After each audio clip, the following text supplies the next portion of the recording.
head into the papers now, see what the headlines are across Nigeria. Joining me on Skype is Akin Fatunke. He's a CEO, chronicler, and associate. Akin, good morning. It's good to have you join me this morning on TVC Breakfast. Thank you very much, Mike, and it's nice to be here. Great. All right, let's begin with the Daily Trust. Daily Trust newspaper says National Assembly committees begin consideration of revised 2020 budget today, and Salah break will not affect passage. Senate President is saying this, and January to December timeline achievable. Experts are saying that's what you see on the front page of the Daily Trust newspaper. Leadership is next, and it says breakthrough as China develops COVID-19 drug without vaccine. A new drug shortens recovery time for infected persons, offers short-term immunity against virus, and to be ready late 2020.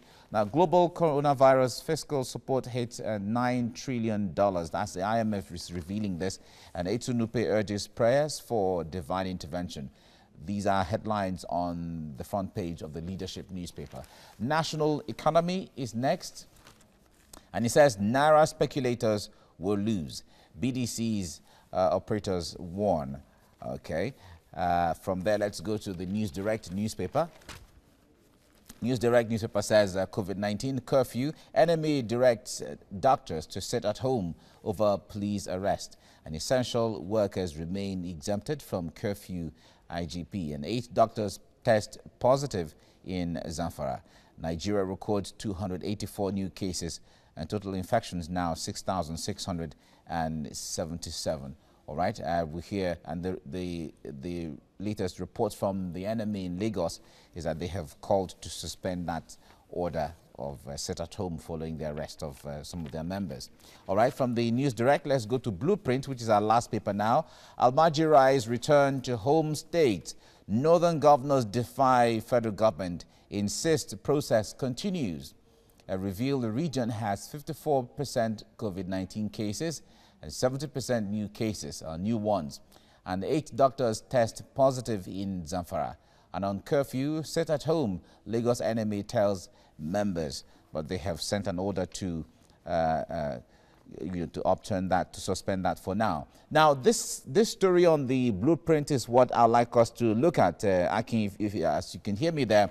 Now, the issue of the Almajirai moving from one state to another as directed by the state governors, returning them, as they say, returning them back to their state of origin has been a source of concern to even the federal government when they kicked against it. And a lot of Nigerians have been kicking against that as well, because some of them had tested positive, especially like in Kaduna State. What do you make of this situation, especially when every Nigerian, according to the Constitution, has the right to remain where, or has the right to live and stay where they want to stay?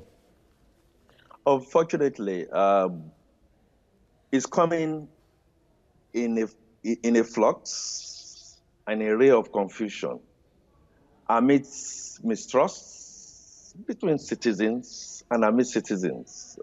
I'm surprised that the federal government will be making some pronouncements and the state governors will be countering that. Their alibi of sorts to say that 74%, really 76% of the cases that have been reported by the authorities are from the north. And if the lockdown says there should be no movement, to me is basic common sense and law that you do not at that point in time then begin to move and begin to increase the community spread. What has happened and what is happening is that the community spread, aided by the flagrant disregard for the protocols that have been set. Down south, in relative terms, there seems to be, a move to try, I say, live with the protocols that have been set. No movement, even though we know the lockdown has not really moved. But up north, we have situations where governors, contrary to what even the Sultan of Sokoto has prescribed, that you are going to open the Eid al-Fitr prayers on Fridays. Even clearly saying that a lot of deaths that has been recorded so far is not COVID related. So all these flux, plus the fact that the hunger has beaten so deep, okay? The mirror has been set in front of us. We now can look at ourselves in the mirror. The issue of Almajirai, whether Almajiris or what you have down south, of the unemployment and misery, which has shot beyond the 48, 49, way to 50% mark, is biting. And so the Almajiris that hover from place to place, rather than these governors coming together with a strong will to contain them, feed them, see their areas of concentration, and thereby help in ensuring that this is not spread. They are moving them all around. Meanwhile, they don't have the test capacities to do. So it's 2 steps backward. I dare say 24 steps backwards, which is most unfortunate. And so you will begin to continue to see the number of the spike community-wise that we have in that part of the country, most unfortunately. All right. It was this at this time of COVID-19 that it became really clear that government even knows the state of origin of all of these boys, sometimes that are seen just walking the streets and not even having houses to live in. But most importantly, some Nigerians are calling for, in fact, some even eminent elders are calling, or statesmen are calling for the end to the Almajirai system, that there should be a deliberate effort by state governments and even the federal government to stop that system where those children were put in school and to be able to fend for themselves. What do you say?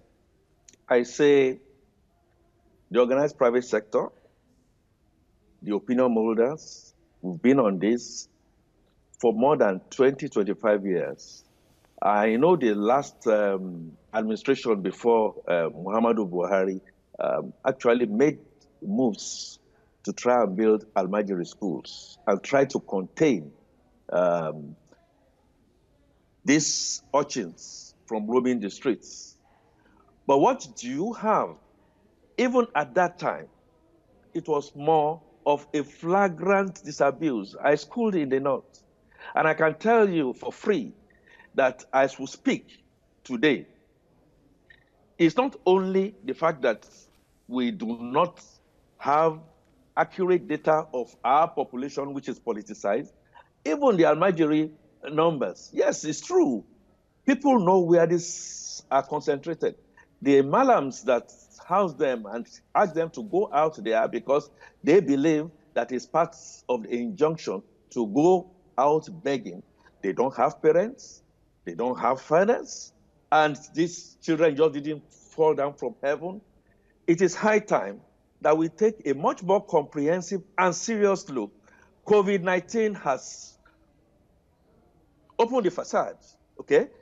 It's now very, very clear that this is a time bomb that has been waiting all over, that has been politicized. This is the time bomb to virtually blow the hole on our faces. And what do you have? They are being transported even down south as stowaways in trucks. We really don't even know if many of these urchins that are coming, initially it started with some of these people coming, not necessarily Almajiris coming, and then coming to as bike riders. Who has been supplying them the bikes?